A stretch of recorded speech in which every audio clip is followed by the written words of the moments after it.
これは私ですね。兄弟児に対して心がけていることがあれば教えてほしいです。つぐみちゃんのところはもう一人っ子なので、一人っ子なんですあれね。ですよね。うちは弟がいるんですけど、心がけていることはもう圧倒的に娘の方がかける時間は多くなってしまうので、その分可能な限り、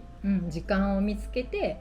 スキンシップ意識的に何気なくするんじゃなくって意識的にしたりとか、あと声掛けも気をつけてます。どれだけ大事でどれだけあなたに会いたくて産んだのかっていうのはもうこれは伝えてます。やっぱりね、お父さんお母さんみんな子供のことを大事に思っているっていうのはみんな一緒だと思うんです。でも実際自分が子供の頃ってそういう親の思いって分かんなくないですか、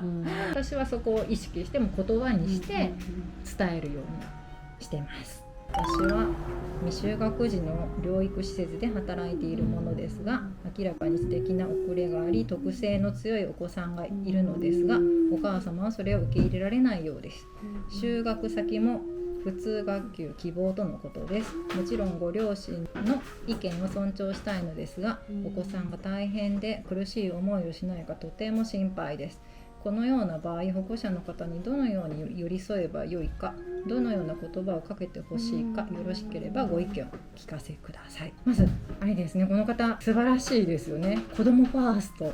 すごく可愛がってくださってるんですよね。これ伝わります。でもこれも多分お母さんのタイプによると思います、ね、自分だったらなんですけど、自分がこの保護者の立場であったらこれね両方わかるんですよ。わかりますね。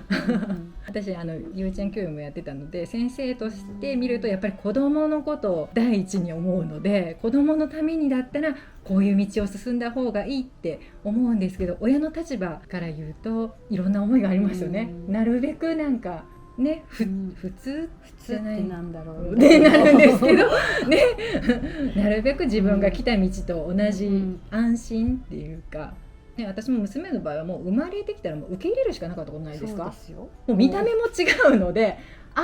もう受け入れるしかないなって。私なんか何産んじゃったんだろうと思いましたからそのくらいね、もう容姿がやっぱり個性的だったので、と思って頭の中で一生懸命一体何が起こってるんだって思いましたけどでも受け入れるしかないですね。っていうのがあるんですけど、きっとこの発達障害となると、多分見た目が変わらないので、普通の子として見てきて、途中でちょっと遅れがありますよってなると受け入れがたいんだろうなっていうのもすごくわかるんですよ。なんかそれはすごくそうですよね、きっとね、なので多分この親御さんにはまだまだ時間が必要なんだろうなっていうのは思うんです。普通級に入れようって思っている状態で、いや子供のためにって言われてもちょっとやっぱりね、いや入れてみないとわからないし、もしかしたらっていうね、うまくやっていけるかもしれないとかいう気持ちはやっぱり私も多分この葉ではなくてそういうだったら思うんです。なので自分だったら窓口を広げておいてほしい。いつでも何かあれば相談しに来てくださいであったりとか、小学校の先生とこの子こういう状態なので気にかけておいてくださいっていうのをすごく一生懸命してくださって、もうそれはもうすごく伝わると思うので、困った時は来てくださいねっていう対応プラス子供をすごく可愛がっててくださってたら私だったら一番いいかなと。やっぱりね、今の世の中って普通っていうことになんかみんなを合わせるとか考えてるじゃないですか、その中で一生懸命その遅れとか仮に気がついたとしても、そのためにもっと普通に近づくためにお母さんもきっと頑張ってるんですよ。本当頑張ってると思うし、どんな人でも頑張っていて、でもそこはちゃんと一旦こう受け取ってくれると嬉しいなって、本人もそうなんだけどお母さんの感情もちょっと受け取ってあげてほしいなって思います、でどうしたいとかどうなってほしいって、この子にどうなってほしいっていう先に、だったらこういう選択肢もあるよとか提示してもらったらひょっとしたら受け入れられるかもしれないけど、この子にはもうこうだから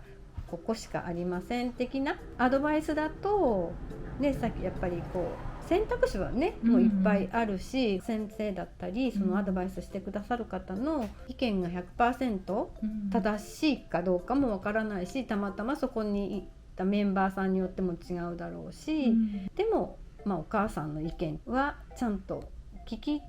つつ、じゃあ一緒にそのためにはっていうことで話し合っていただくことがそしたら嬉しいかなって思います。自分たちだったらそんな感じです。はい。生活をしていて心がけていること、気をつけていることはありますか？あ、これってあれですかね。つぐみちゃんを見ててくださったことですか？そうなんです。せいやさんありがとうございます。ありがとうございます。本当にグループホームに入るまでは、居宅介護の支援をいただけていて、入っていただいたんですけどね。本当に可愛がってくださって、いつも私なんか人と同じいつも髪型しかしないのに毎回綺麗にお風呂上がりに編み込みしてくださったりとか可愛がってくださって、うちの支援がなくなって、もうこのはちゃんを見つけて、もう嬉しかったんですって。嬉しいですね。今度2人一緒に会いたいなって。そうなんです。言うの忘れてました。つぐみちゃんご家族は東京に住んで見えるんですよね。そうね、なのでうちが東京に遊びに行くことがあったらぜひお会いできるといいですね。質問が何でした？生活をしていて心がけていること、気をつけていることはありますか？心がけていることですか？もう体調が一番なんですけどね、季節の変わり目とかになると結構咳が出てきちゃったりとかするので、もう一番は体調ですね。睡眠寝ないこともあるんですけど、なんか寝たい時はもうとにかく休ませてでも寝かせてあげるという。喋れないんでね、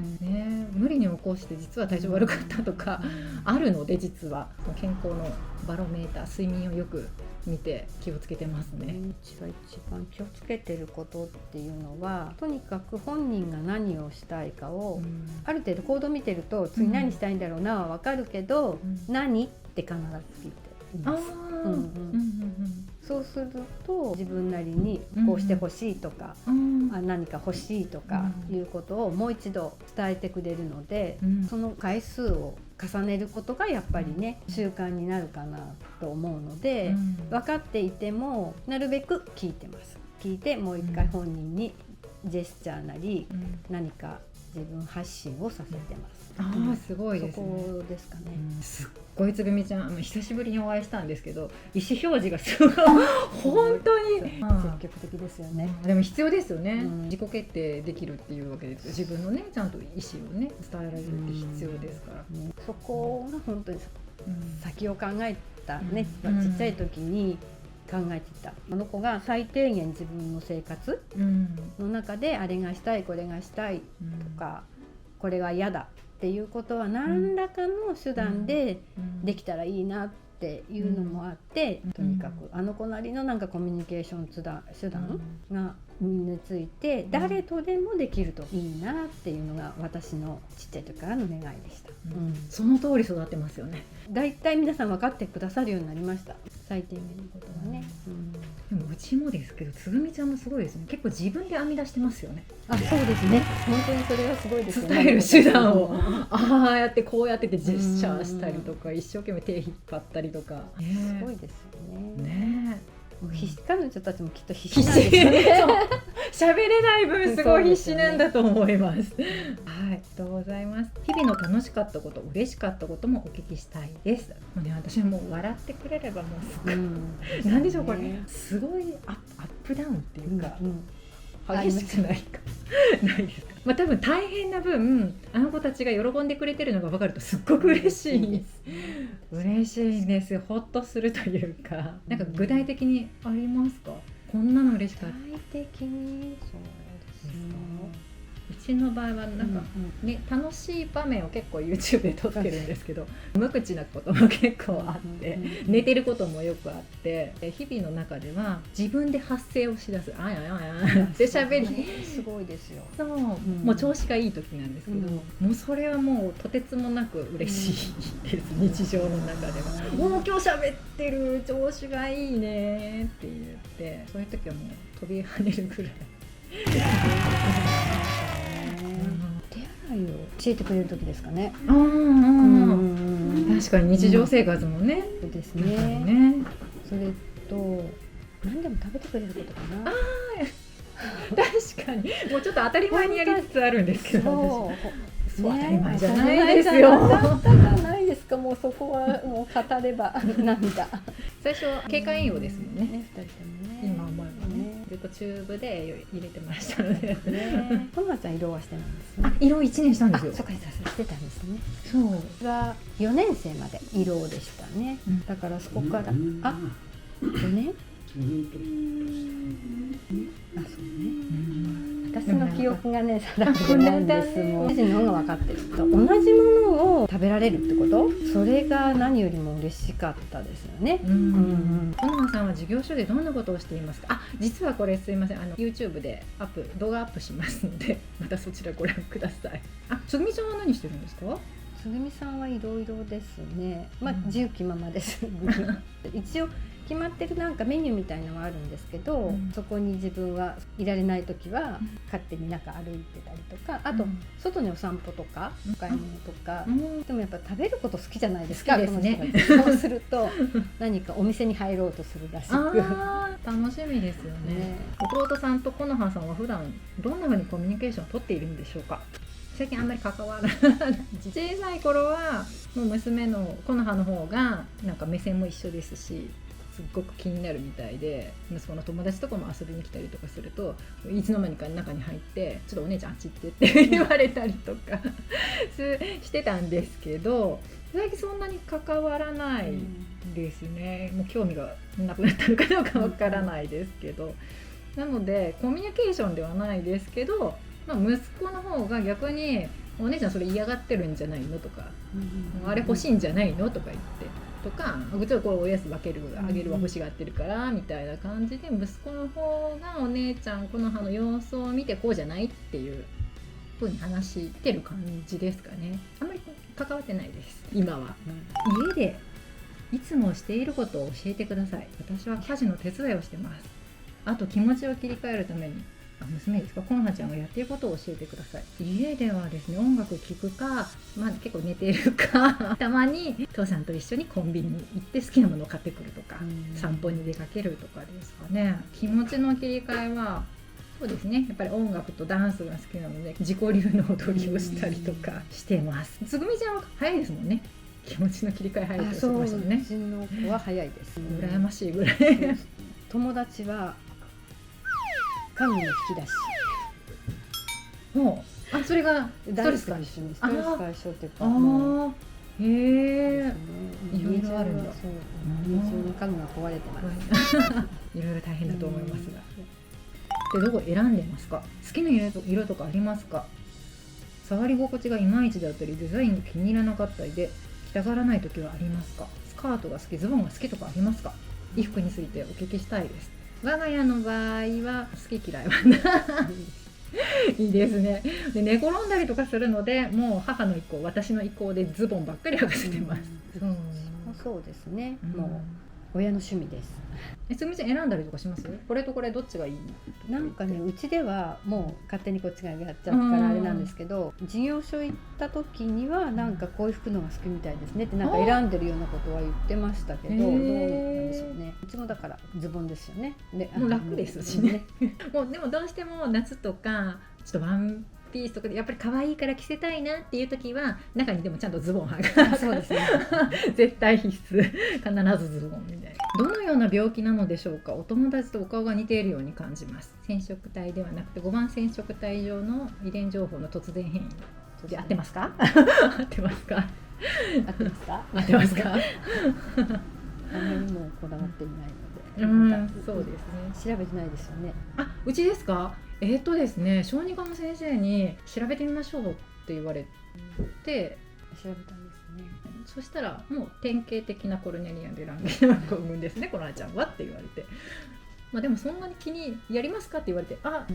るならばやってやりましょうみたいな感じで、やらなかったです。やらなかったですか？その当時はなんか積極的なそういう話はなかったので、まだね最近ですよ。明大病院、愛知のその大学病院でなんかやり始めたのでみたいなことを言われて、やってみますかって言われて、じゃあお願いしますって、なのでそういう遺伝情報というかそこの部分に変異があるのでいろいろ体に特徴が出てきて、ダウン症の子たちみたいに顔が似てたりとかします。出産した後はお仕事をされていたのでしょうか、もしくはお辞めになったのでしょうか。障害を持つママさんは専業主婦という方が多いのかなと思いました。私はですね、もう結婚と同時に辞めたのでその後にいろいろパートとか見ましたけど、やっぱりもう手一杯だったので、私はずっと仕事はしず専業主婦でいましたね。子供が中学ぐらいまでは。そうですね。私の場合はまたそこもちょっと特別だと思うんですけど、私はヘアメイクって仕事をしていたので、実は出産予定の日の2ヶ月後に自分が主でやる舞台の仕事をもう受けてたので、もう生まれる前にもうその時には保育ママさんに預けようみたいな、そこまで思ってたんですよね。だけども実際そんなことなくて、でももう受けちゃって、その時点で断れず、うわ困ったぞってなって、その仲間っていうかね、にサポートしてもらったりとか、いろいろこう相談しながら2週間だけ私は東京に戻って、その間主人に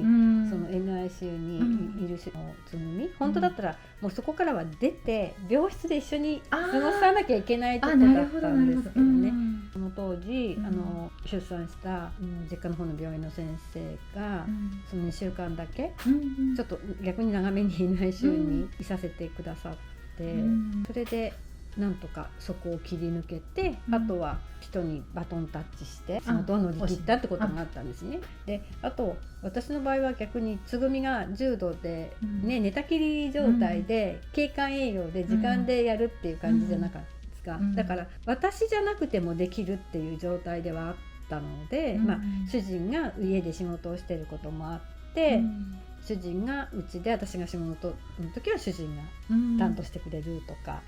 そういう形で役割分担をその時はやったんですよね。今こう周りの方、同じデラーゲちゃんの子のママたちの見てても、大きな会社に勤められてる方たちは福利厚生っていうのしっかり、産前産後とかの仕組みがちゃんとできてるとことかは少しねお仕事を休めてまた復帰できたりとかして、あれですよね、勤めている会社の状態と、あと子どもの状態ですよね。そうですね、こればっかりうちの場合はもうしょっちゅう入院だったので、そうすると休みますって言いづらくてもうですよね。もう本当にパートではあったんですけど、それですら言いにくかったので、もう割り切って私はずっと専業主婦ではいたんですけど、やっぱり子どもの状態と勤め先の状態によって、続けられたりとかですよね。預ける場所があるかどうかっていうところで、私はもう仕事が ありきだったから、なんとかしないとっていうで一生懸命探しましたっていうか、その時にお願いしました。障害の子を持つと必ずしも働きになるわけではないですね。方法もいろいろ CDLS の女の子がいらっしゃるそうです。相談です。睡眠についてですね。ぐっすり朝まで寝てくれる日もあるのですが、深夜までテンション高くて寝てくれない日や夜中に起きて家中荒らしたりすることもあります。寝かしつけに何時間もかかったり、連日続くと親の方も寝不足で辛いですよね。そんな時は睡眠導入剤を使ってみようか考えたりもしますが、どんなものでしょうか。薬に頼るのは抵抗もありますが、日中は活動的なので夜はしっかり寝てもらいたいのです。アドバイスがありましたらよろしくお願いします。これあれですね、対処違いますもんねうちは睡眠導入剤使ってます。最初抵抗あったんですけど、眠いのに寝れない。初日は全然ニコニコして起きてるんですけど、やっぱ2日目ぐらいから眠いってジェスチャーするんだけど、もう目がキランって開いて辛そうだったので、もうこれは病院の先生と相談して睡眠導入剤を使うことにして、今は鈍服として今日は寝れないだろうなっていう時には使ってます。必ずしも効くわけではないんですけれども、使うことによってぐっすり子も寝れるので私は使ってます。うちはやっぱりずっと使わないでいたんですけど、一時期私がやっぱり車の運転しながら、療育だったり学校だとか通ってる時に眠り運転をし始めたので、これは本当事故に危ないと思って飲ませ始めたんですけど、結局でもどれも効いたり効かなかったりで、そうですね。だとしたら飲ませない選択をしてしまって。今はいろんな薬やっぱり試してみましたけど、今は薬自体は飲ませてないです。でグループホームの方で寝たりもするし、でもちろんグループホームでも寝ない時もあるし、うちに帰ってくると特に寝ないんですけど、接する時間がね短いので、帰ってきた時は逆に寝ないのかなって思ったりもしつつ、なるべく薬は飲ませたくないなっていう方向に今も注意ます。はい、寝れないとでも辛くないですか？辛いですよ。だからそう、本当に自分の体力勝負なところあるじゃないですか。体力が持たなくなったりとかやったらまた考えると思うんですけど、今はなんとか元気でやってるし、1週間とか365日なわけでもないので、週末に帰ってきた時だけだったら寝なくても。なるほどなるほど。グループホームの方も寝る時もあるから、飲ませなくてもいいですよって言ってくださるので、寝ない日は寝ない日でちゃんと見るからって言ってくださるので、ありがたくそれは。ご家族の生活状態に合わせて飲ませなくてもやっていける状態であれば、ね、やっぱり親が一番なので面倒をね元気な状態で見なければいけないので。体力があって大丈夫ならば使わない選択もありますし、やっぱりこれはね、しんどいってなれば頼るのもありかなみたいな。まあね、お出かけで親がしんどい時はどうしてますか？外出で何か工夫されていることがあったら知りたいです。多動大変だと思います。何か工夫していることありますか？私ね、もうね、私一人で娘と出かけるっていうのはもう今にちょっと気が重いです、正直。主人がいたら出かけられますけど、もうちっちゃい時は頑張ってましたけど、下の子も連れて娘も連れてお弁当も持ってみたいな風でやってましたけど、もうね、さすがに私は主人がいれば一緒に出かけるっていう感じです。どうですか？なんか工夫してることってありますか？そういう意味で言ったらつぐみは割と楽なんだなと思いますね。逆に大人の都合で動いてくれる部分もあるので、多動は大変ですよね。自分だったらちょっと無理して出かけないかなと思います。つぐみなんかだとバギーという強い味方があるので、そうですよね。出てくれるっていう、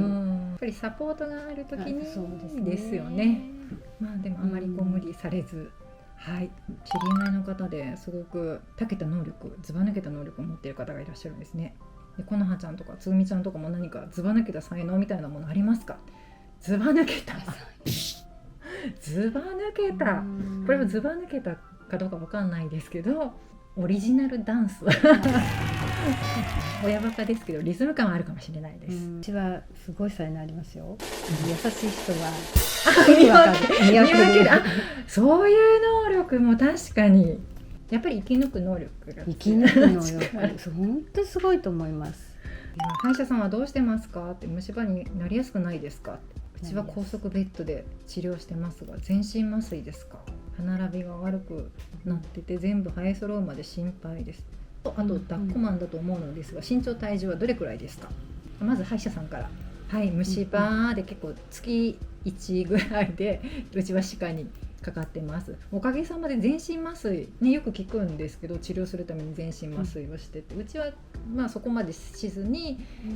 なんとかまあ皆さんで取り押さえてなんですけど、一つずつ治療はしてもらってます。ふみちゃんどうですか？うちは実は2回うちは全麻をしていて、乳歯から大人の歯に生え変える時に一度あったんですね。その時も本当に急にバーッと虫歯になってしまって、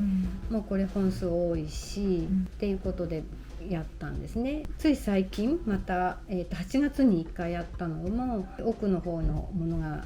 食べ物が残ってしまって、それが元でもう3本もうこれは無理って治療が危険、器具も入らなくないですか？入らないというね、もうそれでこれは危険だからっていうことで3本まとめて治療しましょうということで、全身麻酔で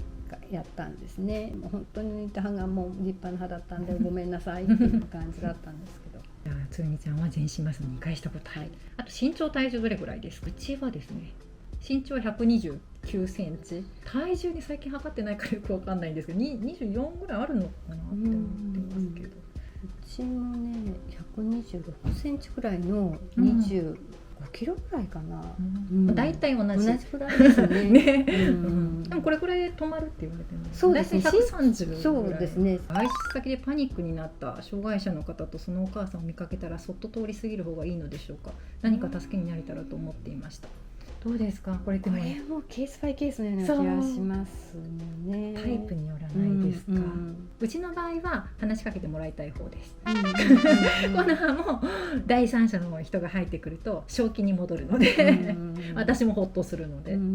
でもお子さんとかによっては逆によりパニックになっちゃう人もいると思うので、これはなんとも。つぐみちゃん外でパニックはほぼないですね。ないんですよ。それは本当にありがたくて、だけど私ももしそうだったら、そういう時が来たら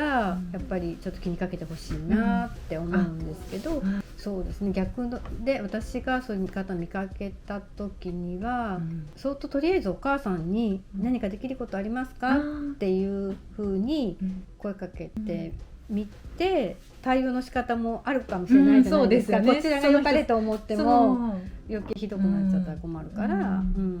親御さんに聞くのはね、ちょっと聞いてみるっていうのが一番いいかなって思います。はい、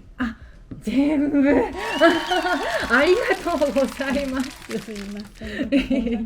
いえ。こんなにじっくり話したことないですよね。ね、ないですね。で、何か皆さんのお役に立てたら嬉しいと思います。ありがとうございました。